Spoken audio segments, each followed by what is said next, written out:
Iran, America, Israel യുദ്ധം നടന്നതിന് ശേഷമാണ് എല്ലാവരും ഇറാനെ കുറിച്ച് ഇപ്പോൾ കൂടുതൽ ചർച്ച ചെയ്യുന്നത്. ഇറാൻ്റെ സുപ്രീം ലീഡറായിരുന്ന ആയത്തുള്ള ഖെമനെ കൊല്ലപ്പെട്ടു.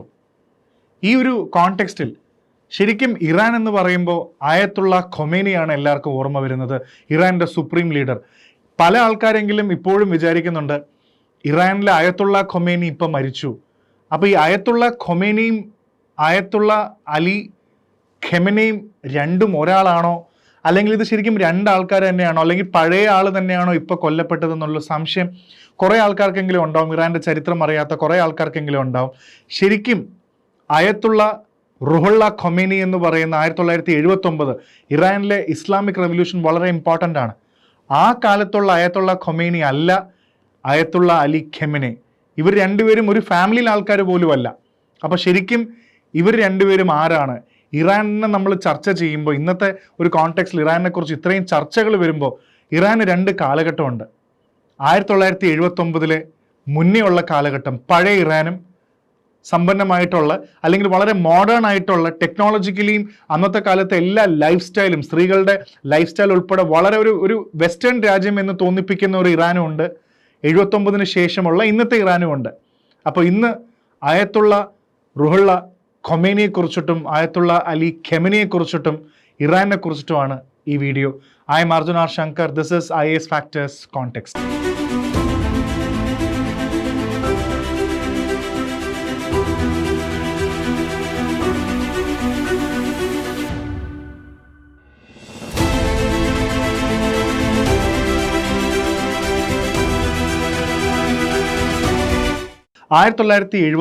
ഈ വർഷം വളരെയധികം ഇമ്പോർട്ടൻ്റ് ആണ് ഇറാൻ്റെ ചരിത്രത്തിൽ. ഇറാൻ 79 മുന്നേയും 79 ശേഷവും, കാരണം അവിടെയാണ് വലിയൊരു വിപ്ലവം, ഇസ്ലാമിക് റെവല്യൂഷൻ, ഒരു വിപ്ലവം നടന്നത്. അത് ലീഡ് ചെയ്ത പ്രധാനപ്പെട്ട ഇറാൻ്റെ സുപ്രീം ലീഡർ, ഇറാൻ്റെ ആദ്യത്തെ സുപ്രീം ലീഡർ ആയിരുന്ന ആളാണ് ആയത്തുള്ള റുഹുള്ള ഖൊമേനി. അദ്ദേഹം തന്നെയാണ് ഇത് കൊണ്ടുവന്നതും. 79 ശേഷം ഒരുപാട് മാറ്റങ്ങളുണ്ടായി. ഇറാൻ ഒരു ഇസ്ലാമിക് സ്റ്റേറ്റ് ആക്കി മാറ്റി. ഒരു വെസ്റ്റേണൈസ്ഡ് രാജ്യമായിരുന്ന ഇറാനെ കംപ്ലീറ്റ്ലി അടിമുടി ഇറാനെ മാറ്റിമറിച്ചു. 79 ശേഷം എക്സാക്ട്ലി 10 വർഷത്തിനിപ്പുറം 1989 ആയത്തുള്ള റുഹുള്ള ഖൊമേനി മരണപ്പെട്ടു. അതിനുശേഷം പുതിയ നേതാവിനെ തിരഞ്ഞെടുത്തു. അതായത് ആരാണ് ആയത്തുള്ള ഖൊമേനിനെ സക്സീഡ് ചെയ്യാൻ പോകുന്നു എന്നുള്ള വലിയ ചോദ്യങ്ങൾ വന്നതിന് ശേഷമാണ് ആയത്തുള്ള അലി ഖെമനി എന്ന് പറയുന്ന ആളെ കൊണ്ടുവന്നത്. അദ്ദേഹം ഒരു ഫാമിലിയിലെ ആളൊന്നുമല്ല, രണ്ടും രണ്ടാൾക്കാരാണ്. പിന്നീട് ഇറാൻ്റെ സുപ്രീം നേതാവായി മാറിയത് ആയത്തുള്ള അലി ഖെമനിയാണ്. അപ്പോൾ ഈ രണ്ടാൾക്കാരും വളരെയധികം ഇമ്പോർട്ടൻറ്റ് പങ്ക് വഹിച്ചിട്ടുണ്ട് ഈ ഇറാൻ്റെ ഒരു കംപ്ലീറ്റ് ഡെവലപ്മെൻറ്റിൽ. ആയത്തുള്ള ഖൊമേനി ആ കാലത്ത് വിശ്വസിച്ചിരുന്ന ഒരു പ്രധാന ഒരു പ്രിൻസിപ്പിൾ ഉണ്ട്, അതായത് ഒരു കോൺസെപ്റ്റ് ഉണ്ട്, അതായത് വെലായത്ത് ഇ ഫക്കി. ഒരു രാജ്യത്തിൻ്റെ ഭരണാധികാരി ആവണമെങ്കിൽ അവിടുത്തെ ഏറ്റവും മുതിർന്ന ഒരു മത നേതാവാണ് ശരിക്കും പറഞ്ഞാൽ ദ സീനിയർ മോസ്റ്റ് ക്ലറിക്കാണ് അവിടുത്തെ റൂളറായി മാറേണ്ടത്. ആ തോട്ട് പ്രോസസ്സാണ് ആയത്തുള്ള ഖൊമേനി ക്യാരി ചെയ്തത്. അതുകൊണ്ടാണ് പ്രസിഡന്റ് ഉണ്ടെങ്കിൽ പോലും ഒരു മത നേതാവ്, ഒരു സീനിയർ, ഒരു മുതിർന്ന മത നേതാവ് രാജ്യം ഭരിക്കണം എന്ന ഒരു തോട്ട് പ്രോസസ്സാണത്. എന്താണ് ഈ ആയത്തുള്ള എന്ന് പറയുന്നത്? ഇതൊരു പൊളിറ്റിക്കൽ പോസ്റ്റോ ഒരു വ്യക്തിയുടെ പേരുമല്ല. ഇത് മതപരമായിട്ടുള്ള ഒരു പൊസിഷന്, ഒരു റാങ്ക് എന്ന് പറയുന്നത് പോലെയാണ്. ഒരു പൊളിറ്റിക്കൽ പോസ്റ്റേ അല്ല അത് കൂടുതലും ഇസ്ലാം മതവിശ്വാസത്തിൽ ഒരു പ്രത്യേകിച്ച് ഷിയ വിഭാഗത്തിലുള്ള വളരെ മുതിർന്ന ഒരു മതപണ്ഡിതനെയാണ് അയത്തുള്ള എന്ന് വിളിക്കുന്നത്. അതിൽ അയത്ത് എന്ന് പറഞ്ഞാൽ സൈൻ, അള്ളാഹ് എന്ന് പറഞ്ഞാൽ God. So sine of God എന്നുള്ളതാണ് ആയത്തുള്ളയുടെ അർത്ഥം വരുന്നത്. ഈ മതപണ്ഡിതന്മാരിൽ തന്നെ ഷിയ വിഭാഗത്തിലുള്ള പല ഗ്രേഡുകളിലുള്ള പല റാങ്കിങ്ങിലുള്ള രീതിയിൽ നമുക്ക് മതപണ്ഡിതന്മാരെ റേറ്റ് ചെയ്യാൻ പറ്റും. ഇപ്പോൾ ഹൊജത്ത് അൽ ഇസ്ലാം എന്ന് പറയുന്ന ഒരു മിഡ് ലെവൽ ലേണർ ഉണ്ടാവാം, ആയത്തുള്ള എന്ന് പറയുന്ന സീനിയർ ലെവൽ ഒരു ലേണർ ഉണ്ടാവാം, ഗ്രാൻഡ് ആയത്തുള്ള എന്ന് പറയുന്ന മർജ ഇ തക്ലിത്ത് എന്ന് പറയുന്ന പോസ്റ്റുള്ള ഒരു പൊസിഷനുള്ള പദവിയുള്ളത് ഉണ്ടാവാം. അപ്പോൾ ഈ അയത്തുള്ള എന്ന് പറയുന്ന ആൾക്കാർക്ക് ഖുറാൻ ഇൻ്റർപ്രറ്റ് ചെയ്യാൻ പറ്റും, ഖുറാൻ, അതേപോലെ തന്നെ ഹാദിസ്, അതേപോലെ റിലീജിയസ് റൂളിങ്സ് ആയിട്ടുള്ള ഫത്വ എല്ലാം ഇറക്കാനുള്ള അധികാരമുള്ള ആൾക്കാരാണ്. ഇതാണ് ഗ്രാൻഡ് ആയത്തുള്ള, അതായത് മർജായി തക്ലിത്ത്. ആയത്തുള്ള റുഹുള്ള ഖൊമേനി ഗ്രാൻഡ് ആയത്തുള്ളയായിരുന്നു. അതിനുശേഷം വന്ന് ആയത്തുള്ള അലി ഖെമിനി ആ സമയത്ത് ഒരു ഗ്രാൻഡ് ആയത്തുള്ള ആയിരുന്നില്ല, അദ്ദേഹം ഒരു ആയത്തുള്ള തന്നെ ആയിരുന്നില്ല. അപ്പോൾ അത് നമുക്ക് എങ്ങനെ അദ്ദേഹം അവിടെ എത്തിയെന്നൊക്കെ നമുക്ക് ചർച്ച ചെയ്യാം. അപ്പോൾ ആയത്തുള്ള എന്ന് പറയുന്നത് ഒരു ടൈറ്റിൽ ആണെന്നും അതൊരു പൊളിറ്റിക്കൽ പോസ്റ്റ് അല്ല എന്നുള്ളത് മനസ്സിലായെന്ന് വിചാരിക്കും. 1979 എന്ന വർഷത്തിന് മുന്നേ നമുക്ക് സഞ്ചരിക്കാം. അപ്പോൾ ഇറാന്റെ കുറച്ചുകൂടെ ചരിത്രം മനസ്സിലാക്കാൻ പറ്റും. അതിനു മുന്നേ ഇറാൻ ഭരിച്ചിരുന്നത് ദ ഷാ ഓഫ് ഇറാൻ എന്ന് പറയുന്ന മുഹമ്മദ് റാസ ഷാ പെഹ്ലവി എന്ന് പറയുന്ന ഒരാളായിരുന്നു. ഷാ ഓഫ് ഇറാൻ, രാജാവായിരുന്നു ഇറാൻ ഭരിച്ചിരുന്നത്. ഇദ്ദേഹം ഇറാൻ ഭരിച്ചിരുന്നത് ഒരു പ്യുവർ വെസ്റ്റേൺ ഐഡിയോളജിയിലാണ്. ആ കാലഘട്ടത്തിൽ ഏറ്റവും കൂടുതൽ ആൾക്കാർ, പ്രത്യേകിച്ച് ഈ വെസ്റ്റ് ഏഷ്യ ആ ഭാഗങ്ങളിൽ നോക്കുകയാണെങ്കിൽ ചുറ്റുമുള്ള രാജ്യങ്ങൾ, ഇറാഖും ബാക്കിയുള്ള അറബ് കൺട്രീസിൻ്റെ ഇടയിൽ ഏറ്റവും കൂടുതൽ വെസ്റ്റേണൈസ്ഡ് ആയിട്ടുള്ളൊരു രാജ്യം ഇറാനായിരുന്നു. ശരിക്കും പറയുകയാണെങ്കിൽ ആൾക്കാർ പറഞ്ഞിരുന്നൊരു കാലഘട്ടമുണ്ട്, ശരിക്കും പാരീസിനെയോ റോമിനെയോ പോലെ ഇരിക്കുന്ന ഒരു ഇറാനായിരുന്നു ആ കാലത്ത് ഇറാൻ. എല്ലാം കൊണ്ടും അത് കൾച്ചറിൽ മാത്രമല്ല, അവിടുത്തെ ആൾക്കാരുടെ വസ്ത്ര രീതികൾ എല്ലാം നോക്കുമ്പോൾ നമുക്ക് മനസ്സിലാവും വളരെ മോഡേൺ ആയിട്ടുള്ളൊരു കാലഘട്ടം. 1960-കൾ തൊട്ട് 70-ന്റെ അവസാനം വരെ ഇറാൻ വൈലി മോഡേൺ ആയിരുന്നു. പ്രത്യേകിച്ച് നോക്കുകയാണെങ്കിൽ ഷാ ഓഫ് ഇറാൻ്റെ സമയത്ത് ഇദ്ദേഹം ഒരു വെസ്റ്റേണൈസ്ഡ് ഇൻഫ്ലുവൻസ് കൂടുതൽ കൊണ്ടുവരാൻ ശ്രമിച്ചു. സ്ത്രീകളുടെ ഡ്രസ്സിംഗ് ധാരണ നോക്കിയാൽ തന്നെ മനസ്സിലാവും. വളരെയധികം മിനി സ്കേർട്ടുകളും ജീൻസും അർബൻ ഡ്രസ്സുമാണ് ധരിച്ചിരുന്നത്. സ്ത്രീകൾക്ക് അന്ന് ഇറാനിൽ ഏറ്റവും കൂടുതൽ നൈറ്റ് ക്ലബ്ബുകളും മ്യൂസിക് പാർട്ടീസും ഫാഷൻ ക്യാപിറ്റലായിരുന്നു. പാരീസിലുള്ള പോലെ തന്നെ അത്രയും ഫാഷനും ഫോട്ടോഗ്രാഫിയും എല്ലാം ഉള്ള സ്ഥലമായിരുന്നു ഇറാൻ എന്ന് പറയുന്നത്. Even music style, jazz, rock, pop ഇതെല്ലാം അവിടെ കാണാൻ പറ്റും. ഈ കാലത്ത് വളരെ പോപ്പുലർ ആയിട്ടുള്ളൊരു ഇറാനിയൻ സിംഗറായിരുന്നു, ഇറാനിലെ പോപ്പുലർ സിംഗറായിരുന്നു ഗുഗൂഷ് എന്ന് പറയുന്നത്. എല്ലാ ഭാഷകളിലും പാടിയിരുന്ന, അറബ് ഇതിലൊക്കെ പാടിയിരുന്ന, പേർഷ്യനൊക്കെ പാടിയിരുന്ന ഒരു സിംഗറായിരുന്നു ഗുഗൂഷ് എന്ന് പറയുന്നത്. സ്ത്രീകൾക്ക് ആ കാലത്ത് ഹിജാബ് ഇടണമെന്ന് കമ്പൽസറി ഒന്നുമല്ല, ആവശ്യമുണ്ടെങ്കിൽ മാത്രം നിങ്ങളുടെ വസ്ത്ര സ്വാതന്ത്ര്യം നമുക്കുള്ള ഒരു കാലഘട്ടമായിരുന്നു ഇറാനിൽ. അതേപോലെ തന്നെ സ്ത്രീകൾക്ക് യൂണിവേഴ്സിറ്റീസിലും കോളേജിലും മ്യൂസിക്കിലും സിനിമ അങ്ങനത്തെ ഒരുപാട് കാര്യങ്ങൾ എക്സ്പ്ലോർ ചെയ്യാനുള്ള അവകാശങ്ങളുണ്ടായിരുന്നു. അങ്ങനെ ലിമിറ്റേഷൻ ഒന്നുമില്ല. ഷാ ഓഫ് ഇറാൻ മുഹമ്മദ് റാസ ഷാ പെഹ്ലവിയുടെ വലിയൊരു ആഗ്രഹമായിരുന്നു ഇറാനെ ഡെവലപ്പ് ചെയ്യണം എന്നുള്ളത്. അതിനു വേണ്ടിയുള്ള ഒരു സംഭവമാണ് ഇറാനിലെ വൈറ്റ് റവല്യൂഷൻ. എന്തുകൊണ്ടാണ് ഈ വൈറ്റ് റവല്യൂഷൻ ഇട്ടെന്ന് പറഞ്ഞാൽ സമാധാനപരമായി ഇറാനിലൊരു മാറ്റം കൊണ്ടുവരണം. അതായിരുന്നു ആദ്യത്തെ ടാസ്ക് എന്ന് പറയുന്നത്. ഇതിൽ സ്ത്രീകൾക്ക് ഒരുപാട് ഡെവലപ്മെൻറ്റ്സും ഒരുപാട് ഗ്രോത്തും കിട്ടിയ ഒരു കാലഘട്ടമായിരുന്നു. ഇറാൻ മൊത്തത്തിൽ മാറുക, ഒരു മോഡേൺ രാജ്യമായി മാറുക എന്നുള്ളതായിരുന്നു വൈറ്റ് റവല്യൂഷൻ്റെ പ്രധാന ഉദ്ദേശം. സ്ത്രീകൾക്ക് വോട്ടിംഗ് റൈറ്റ്സ് കിട്ടി, പൊളിറ്റിക്കൽ പാർട്ടിസിപ്പേഷൻസ് കിട്ടി, ലെജിസ്ലേച്ചറിലും പാർലമെൻറ്റിലും ഒക്കെ പങ്കെടുക്കാനുള്ള അധികാരം കിട്ടി തുടങ്ങി. ഇൻഹെറിറ്റൻസ്, അതായത് ഫാമിലി ലോ പ്രൊട്ടക്ഷൻ, അതായത് പോളിഗാമി, ഒരു ഭർത്താവിന് കുറേ ഭാര്യമാരെന്നുള്ളൊരു കോൺസെപ്റ്റ് മാറി, പോളിഗാമി വേണ്ട എന്നുള്ള രീതി മാറി. ഡിവേഴ്സസ്, കാരണം പൊതുവെ ഇസ്ലാമിക് സൊസൈറ്റീസിൽ ഡിവേഴ്സ്, തലാക്ക് കിട്ടാൻ വലിയ ബുദ്ധിമുട്ടാണ്. ഡിവേഴ്സൊക്കെ വളരെ സിമ്പിളായി മാറി. ഇങ്ങനത്തെ കാര്യങ്ങളെല്ലാം, സ്ത്രീകൾക്കുള്ള റൈറ്റുകളെല്ലാം ഇറാനിൽ വളരെ പോപ്പുലറൈസ് ആവുന്ന ഒരു കാലഘട്ടമാണ്. അതേപോലെ ഇറാനിയൻ സിനിമകൾ, മ്യൂസിക് വളരെ പോപ്പുലറായി എന്ന് പറയുന്ന പോലെ ഇറാനിലുള്ള ആർട്ട് ക്ലബ്ബുകളും സിനിമാ ക്ലബ്ബുകളും ഇറാനിയൻ സിനിമകളെല്ലാം 60-കളിലും 70-കളിലും 80-കളിലും വളരെയധികം ഫ്ലറിഷ് ചെയ്തൊരു കാലഘട്ടം കൂടെയാണ് ഈ കാലഘട്ടം. അതുകൊണ്ട് തന്നെ ഇറാനിയൻ സ്ത്രീകൾ അന്ന് എല്ലാ എലീറ്റ് സർവീസസിലും ഭാഗമായിരുന്നു. ഡോക്ടേഴ്സ്, എഞ്ചിനീയേഴ്സ്, പൈലറ്റുമാർ, ഒരുപാട് ഇറാനിയൻ പൈലറ്റുകൾ, ഫീമെയിൽ പൈലറ്റ്സ് ഉള്ളൊരു കാലഘട്ടം കൂടെയായിരുന്നു ആ കാലഘട്ടം. ഈ വൈറ്റ് റവല്യൂഷൻ്റെ ഭാഗമായിട്ട് തന്നെ മാരേജ് ഏജ്, കല്യാണത്തിൻ്റെ പ്രായം കൂട്ടണം എന്ന് പറയുന്ന ഒരു വലിയൊരു സംഭവം കൂടെ ഉണ്ടായിരുന്നു. അതായത് ചെറിയ പ്രായത്തിൽ 9, 10, 11 വയസ്സിൽ കല്യാണം കഴിക്കാതെ ഒരു പ്രൊഫഷൻ എക്സ്പ്ലോർ ചെയ്യാനുള്ള ഒരു അവസരം കൂടെ ഈ വൈറ്റ് റവല്യൂഷൻ്റെ ഭാഗമായിട്ട് ഇറാനിയൻ സ്ത്രീകൾക്ക് ലഭിച്ചിരുന്നു. പിന്നെ വൈറ്റ് റവല്യൂഷൻ്റെ പ്രധാനപ്പെട്ട മറ്റു മാറ്റങ്ങൾ എന്ന് പറഞ്ഞാൽ ഇറാനെ ഒരു വലിയൊരു സ്ട്രോങ് പവറാക്കി മാറ്റുക. അത് എക്കണോമിക്കലിയാണ് കൊണ്ടുവരേണ്ടത്. അതുകൊണ്ട് തന്നെ ഇറാൻ്റെ ഓയിൽ വിറ്റ് കിട്ടുന്ന പൈസ ഇറാനിലേക്ക് തിരിച്ച് റീപമ്പ് ചെയ്ത് വലിയ ഡെവലപ്മെൻറ്റുകൾ ക്രിയേറ്റ് ചെയ്യാനുള്ള പ്ലാനുകൾ ഇതിൻ്റെ ഭാഗമായിരുന്നു. അങ്ങനെ നാഷണൽ ഇറാനിയൻ ഓയിൽ കോർപ്പറേഷൻ വളരെ പോപ്പുലറാക്കി മാറ്റി. അതിൽ നിന്ന് ഒരുപാട് വരുമാനങ്ങൾ അവർ പിന്നീട് അത് ഉപയോഗിക്കാനും നോക്കി. പിന്നീട് ഒരു വലിയ ഇൻഡസ്ട്രിയൽ സപ്പോർട്ടാണ് ഇറാനിൽ കൊണ്ടുവന്നത്. പെട്രോ കെമിക്കൽ ഇൻഡസ്ട്രി ആണെങ്കിലും, chemical industries, roads, highways, container factories, അങ്ങനെ എന്തൊക്കെ ഡെവലപ്മെൻറ്റ്സ് കൊണ്ടുവരാമോ അതെല്ലാം ഇറാനിൽ ഇവർ കൊണ്ടുവന്നു. കാർ മാനുഫാക്ചറിങ് ഹബ്ബാക്കി മാറ്റി. ഒരു കാലത്ത് നിങ്ങളിപ്പോൾ പടത്തിൽ കാണുന്ന പോലെ പേക്കൻ എന്ന് പറയുന്ന ഈ കാർ, നമ്മുടെ ഇന്ത്യൻ കോണ്ടസ പോലെ ഇരിക്കുന്ന ഈ കാർ ഒരു കാലത്ത് ലോകത്ത് മുഴുവൻ ട്രെൻഡ് ചെയ്തൊരു കാറും കൂടാണ് പേക്കൻ. ഇതെല്ലാം ഇറാനിൽ നിന്ന് വന്ന ആ സമയത്ത് ഇവരുടെ വൈറ്റ് റവല്യൂഷനെ സപ്പോർട്ട് ചെയ്യുന്ന ഒരു കാര്യം കൂടെ ആയിരുന്നു ഇത്. പിന്നെ ഒരുപാട് യൂണിവേഴ്സിറ്റീസും കോളേജസും എല്ലാം തുടങ്ങി. കാരണം ഷാ ഓഫ് ഇറാൻ വെസ്റ്റേൺ എഡ്യൂക്കേഷനിൽ വിശ്വസിച്ചു. കാരണം എഡ്യൂക്കേഷൻ ഉണ്ടെങ്കിൽ മാത്രമേ ലോകത്ത് പിടിച്ചു നിൽക്കാൻ പറ്റുള്ളൂ എന്നുള്ള സത്യം തിരിച്ചറിഞ്ഞതുകൊണ്ടായിരിക്കാം യൂണിവേഴ്സിറ്റി ഓഫ് ടെഹ്റാൻ ആണെങ്കിലും ഷരീഫ് യൂണിവേഴ്സിറ്റി ആണെങ്കിലും ഒരുപാട് കോളേജസ് ക്രിയേറ്റ് ചെയ്തു.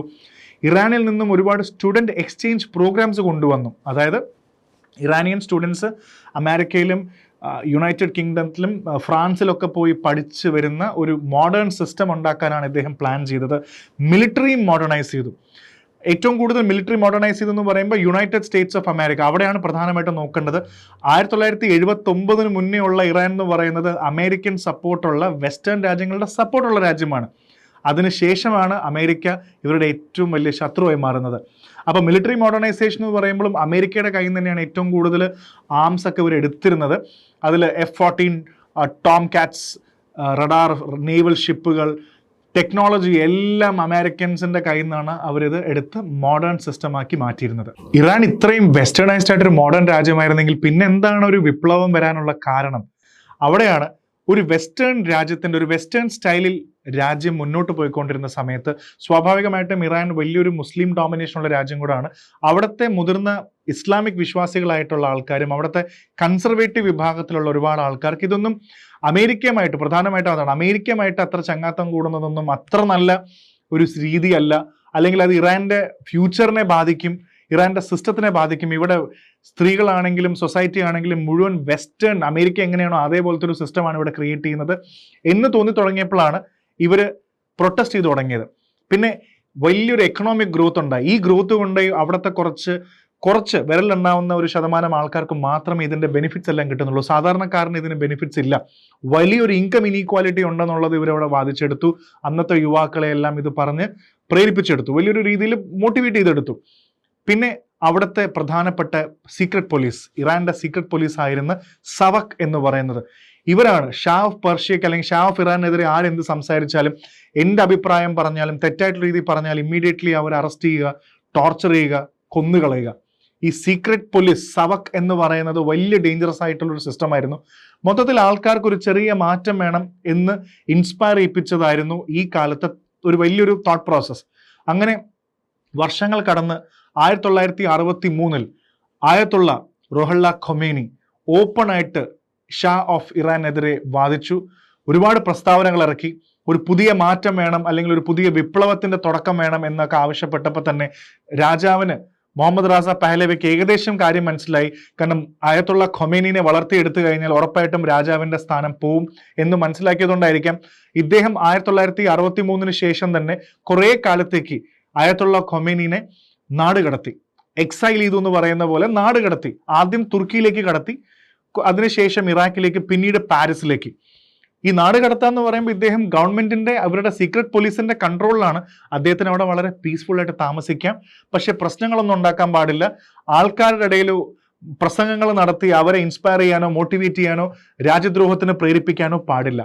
പക്ഷെ ഈ കാലഘട്ടങ്ങളിലാണ്, കഴിഞ്ഞൊരു 10-15 വർഷത്തെ കാലഘട്ടത്തിൽ ഈ ഒളിവിലിരിക്കുന്ന സമയത്ത്, അല്ലെങ്കിൽ നാട് കടത്തപ്പെട്ട ഈ ഒരു സാഹചര്യത്തിലാണ് ഇദ്ദേഹം സീക്രട്ട് ആയിട്ട് വെലാത്തി ഫക്കി എന്ന് പറയുന്ന ഒരു മത നേതാവ് തന്നെയാണ് രാജ്യം ഭരിക്കാൻ അവകാശപ്പെട്ട ആളെന്ന രീതിയിൽ ഒരുപാട് പ്രസംഗങ്ങൾ ഉണ്ടാക്കുകയും ഇദ്ദേഹത്തിന്റെ ആയത്തുള്ള ഖൊമേനിയുടെ കാസറ്റുകളിൽ, ടേപ്പ് റെക്കോർഡറിലും അന്നത്തെ കാസറ്റുകളിലെല്ലാം ഈ റെക്കോർഡിംഗ് എല്ലാം ഇറാനിലേക്ക് സ്മഗിൾ ചെയ്യപ്പെട്ടിരുന്നു. യുവാക്കളുടെ ഇടയിൽ വലിയൊരു ഹരമായിരുന്നു ആയത്തുള്ള ഖൊമേനിയുടെ പ്രസംഗങ്ങൾ. ഈ പ്രസംഗങ്ങളിലൂടെയാണ് അദ്ദേഹം യുവാക്കളോടെല്ലാം കണക്ട് ചെയ്തതും ഇവരെ എല്ലാം ഇൻസ്പയർ ചെയ്തതും. സോ ഈ കാസറ്റുകളെല്ലാം സീക്രട്ടായിട്ട് ഫ്രാൻസിൽ നിന്നെല്ലാം ഇവിടേക്ക് എത്താൻ തുടങ്ങി. അങ്ങനെ കാലം കടന്നുപോയി. 1979 ജനുവരിയിൽ വലിയൊരു വിഭാഗം ആൾക്കാർ ആയത്തുള്ള ഖൊമേനിയുടെ ഫാൻസായി മാറി. എവിടെയോ വെസ്റ്റേൺ കൾച്ചറിനെതിരെ പോകണമെന്ന് തീരുമാനിച്ച അവർ വലിയൊരു വിപ്ലവത്തിന് തുടക്കമിട്ടു. 1979 ജനുവരിയിൽ അന്നത്തെ രാജാവായിരുന്ന മുഹമ്മദ് റാസ പഹലവി ഷായ്ക്ക് ഇറാൻ വിട്ട് നാട് കടത്തപ്പെട്ടു. ഇറാൻ വിട്ട് ഓടേണ്ടി വന്നു. അവിടെ നിന്നും അദ്ദേഹം ആദ്യം ഓടി രക്ഷപ്പെട്ടു. അങ്ങനെ 1979 ഫെബ്രുവരിയിൽ ആയത്തുള്ള റോഹല്ല ഖൊമേനി വന്നു, ഇറാനെ ഒരു ഇസ്ലാമിക് റിപ്പബ്ലിക് ആക്കി മാറ്റി. സവക്കിനെ കുറിച്ചും മനസ്സിലാക്കണം. ഇറാനിലെ സീക്രട്ട് ഇന്റലിജൻസ് പോലീസ് നെറ്റ്വർക്ക് ആയിരുന്നു സവക്. ആരെങ്കിലും രാജാവിനെതിരെ എന്തെങ്കിലും സംസാരിച്ചു കഴിഞ്ഞാൽ ഉടനെ തന്നെ അവരെ കൊന്നുകളയുക. സോ ഇസ്ലാമിക് റിപ്പബ്ലിക് ആയതിനു ശേഷം സവക് ഇല്ലാതാക്കുക എന്നുള്ളതും ആയത്തുള്ള ഖൊമേനിയുടെ വളരെ പ്രധാനപ്പെട്ട ഒരു അജണ്ടയിൽ ഒന്നായിരുന്നു. സോ ആ കാലഘട്ടത്തിൽ ആയത്തുള്ള ഖൊമേനി ഫ്രാൻസിൽ നിന്നും എക്സൈൽ മതിയാക്കി തിരിച്ച് രാജ്യം പിടിച്ചെടുക്കാൻ വരുന്നു എന്നുള്ള വാർത്ത വന്നപ്പോൾ തന്നെ സവക്കിന് മനസ്സിലായി ഏത് വിധേനയും ആയത്തുള്ള ഖൊമേനിനെ തടയണം. സോ അന്നത്തെ പ്രധാനപ്പെട്ട സവക്കിൻ്റെ ലീഡറായിരുന്ന ഷപ്പോർ ഭക്തിയാർ എന്ന് പറയുന്ന ഒരാൾ, ഇദ്ദേഹം ഒരു സീക്രട്ട് പ്ലാൻ ഉണ്ടാക്കി. ഫ്രാൻസിൽ നിന്നും വരുന്ന ആയത്തുള്ള ഖൊമേനി ഇവിടെ ഇറാനിൽ വന്നു കഴിഞ്ഞാൽ ഇമ്മീഡിയറ്റ്ലി ഷാ ഓഫ് ഇറാനെ അട്ടിമറിച്ച്, ഒരു ഗവൺമെൻറ്റിനെ അട്ടിമറിച്ചതിന് ശേഷം ഒരു ഇസ്ലാമിക് റിപ്പബ്ലിക് ഉണ്ടാക്കും. ഏത് വിധേനയും ഷാ ഓഫ് ഇറാൻ പറഞ്ഞു, കൃത്യമായിട്ട് കണ്ടുപിടിച്ച് ആയത്തുള്ള ഖൊമേനിനെ എന്നേക്കുമായി ഇല്ലാതാക്കണം, കൊന്നുകളയണം. അതിനുവേണ്ടി ഇവർക്ക് പറ്റാത്തതുകൊണ്ട് സവക്കിൻ്റെ ആൾക്കാർ അന്നത്തെ Israeli chief Mossad, intelligence network ആയിരുന്ന മൊസാദിൻ്റെ ചീഫിൻ്റെ അടുത്ത് പോയിട്ട് ഇങ്ങനെ ഒരു അസാസിനേഷൻ പ്ലാൻ വർക്കൗട്ട് ചെയ്തു. പക്ഷേ ആ അസാസിനേഷൻ പ്ലാൻ വർക്കൗട്ട് ആയില്ല.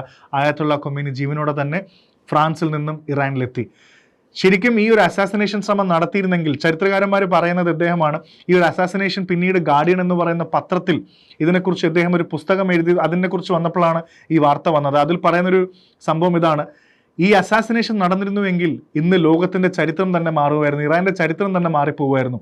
പിന്നീട് സവക്കിൻ്റെ നേതാക്കളായിരുന്ന നാസർ മൊഗഡമും ഇവരാരും തന്നെ ഈ സവക്ക് മുന്നോട്ട് കൊണ്ടുപോകാൻ പറ്റില്ല. നാസർ മൊഗഡമിനെ ഇവർ ഇറാനിയൻ ഏജൻസ് കൊലപ്പെടുത്തി. അതേപോലെ ഷപ്പോർ ഭക്തിയാർ എന്ന് പറയുന്ന നേതാവിനെയും പിന്നെ അവർ കൊലപ്പെടുത്തി.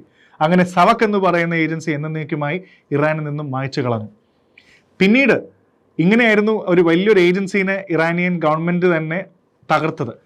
പിന്നീട് വന്ന ഒരു റെഫറൻഡം. എന്താണ് ഈ റെഫറൻഡം എന്ന് പറഞ്ഞാൽ? ആൾക്കാരുടെ തോട്ട് പ്രോസസ്സ് അറിയാമെന്നുള്ളത് വളരെ ഇമ്പോർട്ടൻ്റ് ആണ്. നമുക്കിന്ന് മോഡേൺ സംവിധാനങ്ങളിലെല്ലാം റെഫറൻഡം, പ്ലെബിസൈറ്റ് എന്നൊക്കെ പറയുന്ന ഒരുപാട് വാക്കുകളുണ്ട്. ഇറാനിയൻ ജനതയോടുള്ള ചോദ്യമാണ്, നിങ്ങൾക്ക് ഷാ ഓഫ് ഇറാൻ്റെ കൂടെ നിൽക്കണോ, അല്ലെങ്കിൽ പുതിയ ആയത്തുള്ള ഖൊമേനി കൊണ്ടുവന്നിട്ടുള്ള ഒരു പുതിയ ഇസ്ലാമിക് റിപ്പബ്ലിക്കിൻ്റെ ഭാഗമാകണോ എന്നുള്ളത് ജനങ്ങൾക്ക് തീരുമാനിക്കാം. അങ്ങനെ ജനങ്ങൾക്ക് തീരുമാനിക്കാനുള്ള അവസരം കിട്ടിയപ്പോഴാണ് റെഫറൻഡം വെച്ചു. 98 മുതൽ 99% വരെ ആൾക്കാർ പറഞ്ഞു ഞങ്ങൾക്ക് ആയത്തുള്ള ഖൊമേനിയുടെ ഇസ്ലാമിക് റിപ്പബ്ലിക് മതി എന്ന രീതിയിൽ റെഫറൻഡം ജനങ്ങൾ വിധി എഴുതി. അങ്ങനെ കോൺസ്റ്റിറ്റ്യൂഷനിലും മാറ്റം കൊണ്ടുവന്നു. 1979 ശേഷം പുതിയ കോൺസ്റ്റിറ്റ്യൂഷൻ എഴുതി. പുതിയ കോൺസ്റ്റിറ്റ്യൂഷനിലും വെലായത്തി ഫക്കി എന്ന് പറയുന്ന ഒരു മത നേതാവ് തന്നെ രാജ്യം ഭരിക്കുന്ന അവസ്ഥ കോൺസ്റ്റിറ്റ്യൂഷനിൽ കൊണ്ടുവന്നു. ആയത്തുള്ള റുഹുള്ള ഖൊമേനി എന്ന് പറയുന്ന വ്യക്തി ഇറാൻ്റെ സുപ്രീം നേതാവായി മാറുന്നത് കോൺസ്റ്റിറ്റ്യൂഷനിൽ ഇങ്ങനെയാണ്. ഇസ്ലാമിക് റിപ്പബ്ലിക് ആയതിനു ശേഷം, റെവല്യൂഷൻ, ഒരു വിപ്ലവത്തിന് ശേഷം അന്ന് ഇറാൻ നേരിട്ട ഏറ്റവും വലിയ പ്രശ്നമായിരുന്നു ഇറാൻ ഇറാഖ് വാർ, സദ്ദാം ഹുസൈൻ്റെ വാർ. ഇറാഖിലുള്ള സദ്ദാം ഹുസൈൻ ഇറാനെ ആക്രമിച്ചു.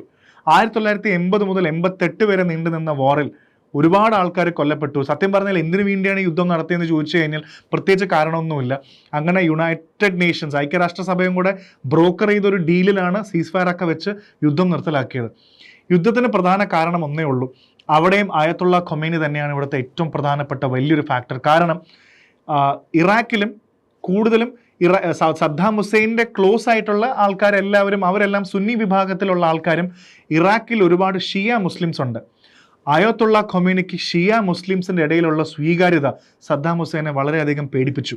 വലിയൊരു കൺസേൺ ആയിരുന്നു. കാരണം ഇത്രയും ആൾക്കാരെ, ഷിയ കമ്മ്യൂണിറ്റീനെ എല്ലാം ആയത്തുള്ള ഖൊമേനിക്ക് ഇൻസ്പയർ ചെയ്യാൻ സാധ്യതയുണ്ടെങ്കിൽ ആയത്തുള്ള ഖൊമേനിയുടെ ഇൻസ്പിറേഷൻ കൊണ്ട് ഇറാഖിലെ ഷിയ പോപ്പുലേഷനും ആയത്തുള്ള ഖൊമേനിനെ പോലെ തന്നെ തിരിച്ച് സദ്ദാം ഹുസൈൻ്റെ ഗവൺമെൻറ്റിനെതിരെ പ്രതികരിച്ചൊരു വിപ്ലവം ഇറാഖിൽ സൃഷ്ടിക്കുമോ എന്ന പേടി കൊണ്ടാണ് സത്യം പറഞ്ഞാൽ സദ്ദാം ഹുസൈൻ ആദ്യമേ അങ്ങോട്ട് യുദ്ധം പ്രഖ്യാപിച്ചത്. പക്ഷേ അതൊന്നും പിന്നീട് വേണ്ടി വന്നാൽ ഒരുപാട് ആൾക്കാർ കൊല്ലപ്പെട്ടു. അങ്ങനെ 1988 കഴിഞ്ഞ് 89 ആയപ്പോൾ ആയത്തുള്ള റുഹുള്ള ഖൊമേനി മരണപ്പെട്ടു. സ്വാഭാവികമായിട്ടും അടുത്ത ചോദ്യം, ആരാണ് അടുത്ത ആയത്തുള്ള? ആരാണ് ഇനി ഇറാനിലെ സുപ്രീം കമാൻഡർ ആവുക? ഒരുപാട് പേരുകൾ വന്നു. ഈ സമയം ആയത്തുള്ള ഖൊമേനിയുടെ കൂടെ തന്നെ പ്രവർത്തിച്ച വളരെയധികം പ്രിയപ്പെട്ട ഒരാളായിരുന്നു, ഇറാഖ് വാറിൻ്റെ സമയത്ത് ഇറാൻ്റെ പ്രസിഡന്റ് ആയിരുന്ന വ്യക്തിയായിരുന്നു ആയത്തുള്ള അലി ഖെമനെ. അന്ന് ആയത്തുള്ള അല്ലായിരുന്നു, അലി ഖെമനെ എന്ന് പറയുന്ന ഒരു യങ് നേതാവിനെയാണ് അവർ അടുത്ത ആയത്തുള്ളയായിട്ട് പ്രഖ്യാപിച്ചത്. അതാണ് ആയത്തുള്ള അലി ഖെമനെ. ആയത്തുള്ള അലി ഖെമനി എന്ന് പറയുന്ന വ്യക്തി ആ സമയത്ത് ഒരു ആയത്തുള്ള അല്ലായിരുന്നു, ഒരു പ്രധാനപ്പെട്ട ഒരു ഗ്രാൻഡ് ആയത്തുള്ളയല്ല. കാരണം കോൺസ്റ്റിറ്റ്യൂഷൻ അനുസരിച്ചിട്ട് ഇറാനിലെ സുപ്രീം നേതാവാണെങ്കിൽ ഗ്രാൻഡ് ആയത്തുള്ള എന്ന് പറയുന്ന റാങ്ക് എത്തണം. പക്ഷേ ആ സമയത്ത് ഇവരുടെ ഇമ്മീഡിയറ്റ് ചോയ്സ് എന്ന് പറയുന്നത് ഹുസൈൻ അലി മണ്ടസരി എന്ന് പറയുന്ന ഒരാളായിരുന്നു. ഈ മണ്ടസരി എന്ന് പറയുന്ന ആൾ ആയത്തുള്ള ഖൊമേനിക്കെതിരെ ഒരുപാട് ക്രിറ്റിസിസം പറഞ്ഞുകൊണ്ട് തന്നെ ലാസ്റ്റ് മിനിറ്റ് ഇയാളെ ഒഴിവാക്കി. അങ്ങനെ ആയത്തുള്ള അലി ഖെമനി, നമ്മൾ ഇന്ന് കാണുന്ന സുപ്രീം നേതാവിനെ അവർ പരിഗണിച്ചു. അങ്ങനെ കോൺസ്റ്റിറ്റ്യൂഷനിൽ തന്നെ വലിയൊരു മാറ്റം കൊണ്ടുവന്നു. ഗ്രാൻഡ് ആയത്തുള്ള അല്ലാത്തൊരാൾക്കും ആയത്തുള്ള ആകാം എന്ന് പറയുന്ന ഒരു മാറ്റം കൊണ്ടുവന്നാണ് ആയത്തുള്ള അലി ഖെമനെ എന്ന് പറയുന്ന ഇപ്പോഴത്തെ കൊല്ലപ്പെട്ട സുപ്രീം ഇറാനിയൻ കമാൻഡറിനെ അങ്ങനെ കൊണ്ടുവന്നത്. അതായത് അങ്ങനെയാണ് ഇദ്ദേഹത്തിനെ ഇവിടെ വരെ കൊണ്ടെത്തിച്ചത്. അദ്ദേഹം അധികാരത്തിൽ ഏറ്റ ഉടനെ തന്നെ പ്രധാനപ്പെട്ട സംഭവം, ഇറാനിൽ സുപ്രീം കമാൻഡർ എന്ന് പറഞ്ഞാൽ ആർമിയുടെ മാത്രമല്ല, കമാൻഡർ എന്ന് പറഞ്ഞാൽ ആർമി മാത്രമല്ല, ആർമിയുടെ അവിടുത്തെ പ്രധാനപ്പെട്ട മതം, സ്റ്റേറ്റ്, ജുഡീഷ്യറി, മീഡിയ എല്ലാം കൺട്രോൾ ചെയ്യുന്നത് എല്ലാം സുപ്രീം കമാൻഡറാണ്. ആൻഡ് ഏറ്റവും ഇമ്പോർട്ടൻ്റ്, ആർമി പോലെ തന്നെ വളരെ ഇമ്പോർട്ടൻ്റ് ആണ് ഇറാനിയൻ ഗാർഡ്സ് എന്ന് പറയുന്നത്. ആർമിയുടെ തന്നെ ഒരു പ്രത്യേക വിഭാഗമാണ്. അവരും വളരെ അത് കൺട്രോൾ ചെയ്യുക എന്നുള്ളതും ഈ സുപ്രീം കമാൻഡറിൻ്റെ ജോലിയാണ്. അങ്ങനെ ഈ കമാൻഡിങ് എല്ലാം കൊണ്ടുവന്നതിന് ശേഷം ഇറാനിൽ വന്ന് 2 പ്രധാനപ്പെട്ട കാര്യങ്ങളാണ് അദ്ദേഹം മുന്നോട്ട് വെച്ചത്. അദ്ദേഹത്തിൻ്റെ 2 പ്രധാനപ്പെട്ട അജണ്ട, നമ്പർ 1 ആൻറ്റി അമേരിക്ക, വെസ്റ്റേണിസം ഒന്നും ഇനി വേണ്ട. അത് ഓൾറെഡി തന്നെ ആയത്തുള്ള ഖൊമൈനി കുറേയൊക്കെ മാറ്റിയിരുന്നു. അമേരിക്കയുടെ ആയിട്ട് ഒരു സപ്പോർട്ടും ഇല്ല, നമ്പർ 1. നമ്പർ 2 ആൻറ്റി ഇസ്രായേലായിട്ട് യാതൊരു ബന്ധവുമില്ല. അതുകൊണ്ട് തന്നെ ആൻറ്റി ഇസ്രായേൽ, ആൻറ്റി അമേരിക്ക സ്റ്റാൻഡാണ് ഇപ്പോൾ 2026 നമ്മളിത് ചർച്ച ചെയ്യുമ്പോഴും ഇറാൻ കൊണ്ടുവന്നിരുന്ന ഈ ചർച്ച ഇത്രയും വർഷം ക്യാരി ചെയ്തതും ആയത്തുള്ള അലി ഖെമനിയുടെ ഈ വിഷൻ തന്നെയാണ്. ഇറാനിൽ ഒരു പുതിയ ഭരണമാറ്റം വേണമെന്ന് വിശ്വസിക്കുന്ന ഒരുപാട് യുവാക്കളും ഒരു പുതിയ ജനത അവിടെയുണ്ട്. പണ്ട് 1979 ആയത്തുള്ള ഖൊമൈനി മതി എന്ന് പറയുന്ന പോലെ ആയത്തുള്ള അലി ഖെമനെ ഇനി വേണ്ട എന്ന് ചിന്തിക്കുന്ന ഒരു വലിയൊരു ഗ്രൂപ്പ് വന്നിരുന്നു. ഒരുപാട് ശ്രമങ്ങൾ ഇവർ നടത്തിയിരുന്നു, ഒരുപാട് വയലൻസുകൾ നടത്തി ഗവൺമെൻറ്റിനെതിരെ. കാരണം ആയത്തുള്ള അലി ഖെമനിയുടെ ഒരുപാട് നെഗറ്റീവ്സ് പറയുന്നത് എന്താണെന്ന് വെച്ചാൽ, ഓവർ ദി ഇയേഴ്സ്, വർഷങ്ങൾ കൊണ്ട് സ്ത്രീകളുടെ അധികാരങ്ങൾ അവിടെ ഒരുപാട് നഷ്ടപ്പെട്ടു. ഹിജാബ് വിയറിങ് കമ്പൽസറി ആക്കി മാറ്റി. അവർക്ക് പ്രോപ്പറായിട്ടുള്ള ഇൻഹെറിറ്റൻസ് റൈറ്റ് ഇല്ല, തലാഖില്ല, ഡിവേഴ്സ് ഇല്ല. ഒരു സിസ്റ്റം വളരെ കൺസർവേറ്റീവ് ആണെന്നുള്ളൊരു തോട്ട് പ്രോസസ്സ് അവിടെ വന്നു തുടങ്ങി. ജേർണലിസ്റ്റുകൾക്കും മീഡിയ പ്രവർത്തകർക്ക് ആർക്കും റൈറ്റ് ഇല്ല. കാരണം ആയത്തുള്ള അലി ഖെമനിയെക്കുറിച്ച് ഒന്നും എഴുതാൻ പറ്റില്ല. എന്തെങ്കിലും പത്രത്തിലോ മീഡിയയിലോ വന്നു കഴിഞ്ഞാൽ ഇമ്മീഡിയറ്റ്ലി നിങ്ങൾ കൊല്ലപ്പെടും എന്നൊരു സിസ്റ്റം വന്നു തുടങ്ങിയപ്പോൾ തന്നെ ലിബറൽ അല്ല എന്നൊരു തോന്നൽ ഇറാന് വന്നു തുടങ്ങി. അങ്ങനെ ആൾക്കാർ വളരെയധികം പ്രൊട്ടസ്റ്റ് ചെയ്തു തുടങ്ങി. ഏറ്റവും കൂടുതൽ ഹ്യൂമൻ റൈറ്റ്സ് വയലേഷൻ നടന്നത് ഇറാനിലാണ്. എത്രയോ ആൾക്കാരെ, കണക്കിൽ രേഖപ്പെടുത്താത്ത അത്രയും ആൾക്കാരെ ഇവർ കൊന്നുകളഞ്ഞു, പല കാര്യങ്ങളും കൊണ്ടും. ആരെങ്കിലും എതിർത്താൽ ഇമ്മീഡിയറ്റ്ലി കൊല്ലുന്നൊരു സിസ്റ്റത്തിലേക്കാണ് ഇറാൻ കടന്നുപോയത്. ഒട്ടും ലിബറൽ അല്ലാത്തൊരു സിറ്റുവേഷൻ വന്നു തുടങ്ങി. പ്രധാനമായിട്ടും ഇറാനിലെ ആൾക്കാർ തെരുവിലേക്ക് ഇറങ്ങിയത് മഹ്സ അമീനിയുടെ മരണത്തിന് ശേഷമാണ്. ഒരു തുർക്കിഷ് 22 വയസ്സുകാരിയായിട്ടുള്ള ഒരു തുർക്കിഷ് യുവതി ഇറാനിലേക്ക് വന്നു. അവർ പ്രോപ്പറായിട്ട് ഹിജാബ് ഇട്ടിരുന്നില്ല. അതുകൊണ്ട് തന്നെ ഇറാനിലെ ഗൈഡൻസ് പെട്രോൾ ഇവരെ അറസ്റ്റ് ചെയ്തതിന് ശേഷം പിന്നീട് ഇവർ വാനിൽ കൊണ്ടുപോയി ഇവരെ മർദ്ദിച്ചു, ഇവരെ കൊന്നു എന്നൊക്കെയാണ് പിന്നീട് വാർത്തകൾ വന്നത്. പക്ഷേ പിന്നീട് എന്തായാലും മഹ്സ അമീനി ഹിജാബിൻ്റെ പേരിൽ ലോകം മൊത്തം ഫേമസ് ആയി. ഇറാനിലെ ആൾക്കാർ തെരുവിലേക്ക് ഇറങ്ങി പ്രൊട്ടസ്റ്റ് ചെയ്തു. പ്രത്യേകിച്ച് ഇറാനിലെ സ്ത്രീകൾ അവിടെ വന്ന് പ്രൊട്ടസ്റ്റ് ചെയ്തു. പരസ്യമായിട്ട് ഹിജാബ് വലിച്ചെറിഞ്ഞു, ഹെഡ് സ്കാർഫിന് തീയിട്ടു, മുടിവെട്ടി. വലിയൊരു പ്രക്ഷോഭം തന്നെ ഇറാനിൽ കൊണ്ടുവന്നു. ഗവൺമെൻറ് വളരെ സീരിയസ് ആയിട്ടാണ് ഇതിനെ കൈകാര്യം ചെയ്തത്. ബാംഗ്ലാദേശിലെ ഷെയ്ഖ് ഹസീനയെ പോലെ തന്നെയാണ്. ശരിക്കും ഷെയ്ഖ് ഹസീന എങ്ങനെയാണോ ആൾക്കാർക്കെതിരെ പ്രവർത്തിച്ചത്, അതേപോലെ തന്നെയാണ് ഇറാനിയൻ ഗവൺമെൻറ്റും ഇവിടെ പ്രവർത്തിച്ചത്. ഇതൊക്കെയാണ് ആയത്തുള്ള അലി ഖെമനിയുടെ നെഗറ്റീവ്സ് ആയിട്ട്, ക്രിറ്റിസിസംസ് ആയിട്ട് നമ്മൾ കണ്ടിരുന്നത്. പക്ഷേ ഒരുപാട് പോസിറ്റീവ്സും ഇവിടെ കാണാൻ പറ്റും. 79 ശേഷം ആയത്തുള്ള ഖൊമൈനി മുന്നോട്ട് വെച്ച ഒരു സിസ്റ്റത്തിനെ ഇന്നിപ്പോഴും ഇറാനെ വെസ്റ്റ് ഏഷ്യയിൽ അല്ലെങ്കിൽ ഈ ഒരു റീജിയനിൽ പ്രധാനപ്പെട്ട ഒരു ശക്തിയാക്കി നിലനിർത്താൻ ആയത്തുള്ള അലി ഖെമനിക്ക് സാധിച്ചു. പ്രത്യേകം പറയുകയാണെങ്കിൽ അവിടുത്തെ പൊളിറ്റിക്കൽ ഡൈനാമിക്സ്, അത് ശരിയോ തെറ്റോ ആയിക്കോട്ടെ, അവിടുത്തെ പൊളിറ്റിക്കൽ ഡൈനാമിക്സിൽ ഹെസ്ബുള്ള ആണെങ്കിലും ഹമാസ് ആണെങ്കിലും ഹൂത്തി, യമനീസ്, സിറിയ, പലസ്തീനിലെല്ലാം ഒരു ഇറാനിയൻ പ്രസൻസ് അവർക്ക് ഒരു പൊളിറ്റിക്കൽ ഇക്വേഷൻ എന്ന രീതിയിൽ ഇവർക്കത് നിലനിർത്താൻ സാധിച്ചു. അത് നെഗറ്റീവ് ആവാം പിന്നീട്, പക്ഷേ അതൊരു പവർ ഇക്വേഷൻ എന്ന രീതിയിൽ അത് ആയത്തുള്ള അലി ഖെമനിയുടെ പവർ തന്നെയാണ്. രണ്ടാമത് പ്രധാനമായി കാണേണ്ടത് ഇറാനിൻ്റെ സയൻറ്റിഫിക് വളർച്ച, science and technology, nuclear power, ഇതിലൊക്കെ ഒരുപാട് അഡ്വാൻസ്മെൻറ്റ് വേണമെന്ന് വിശ്വസിച്ചൊരു കാലഘട്ടമാണ് ആയത്തുള്ള അലി ഖെമനിയുടെ. ഇറാൻ ഇപ്പോഴും ഒരു ന്യൂക്ലിയർ പവറോ അല്ലെങ്കിൽ ഇതൊക്കെ വന്നിട്ടുണ്ടെങ്കിൽ ഇതെല്ലാം ഇവരുടെ വലിയൊരു വിഷൻ തന്നെയായിരുന്നു എന്ന് വേണം തന്നെ പറയാൻ പറ്റും. അമേരിക്കയുടെയും ഇസ്രായേലിൻ്റെയും കോർഡിനേറ്റഡ് അറ്റാക്കിൽ ആയത്തുള്ള അലി ഖെമനെ കൊല്ലപ്പെട്ടു. ആയത്തുള്ള റുഹുള്ള ഖൊമൈനിക്ക് ശേഷം, ആയത്തുള്ള അലി ഖെമനിക്ക് ശേഷം അദ്ദേഹത്തിൻ്റെ മകൻ മൊജ്തബ ഖെമനിയാണ് ഇനി അടുത്ത ആയത്തുള്ള ആവാൻ പോകുന്നെന്നുള്ള വാർത്തകളാണ് വരുന്നത്. എന്തായാലും ഇനിയും ലോകത്തെ മുഴുവൻ മാറ്റിമറിക്കാൻ കപ്പാസിറ്റിയുള്ള വലിയ ഒരു വിഭാഗം ആൾക്കാർ തന്നെയാണ് ഇറാനി ആൾക്കാർ. ഇറാനും ഇസ്രായേലിൻ്റെയും യുണൈറ്റഡ് സ്റ്റേറ്റ്സിൻ്റെയും ഈ ഒരു ഇക്വേഷൻ ഒരു വലിയൊരു 3ാം ലോകമഹായുദ്ധം ആവാതിരിക്കാൻ നമുക്ക് ആഗ്രഹിക്കാം.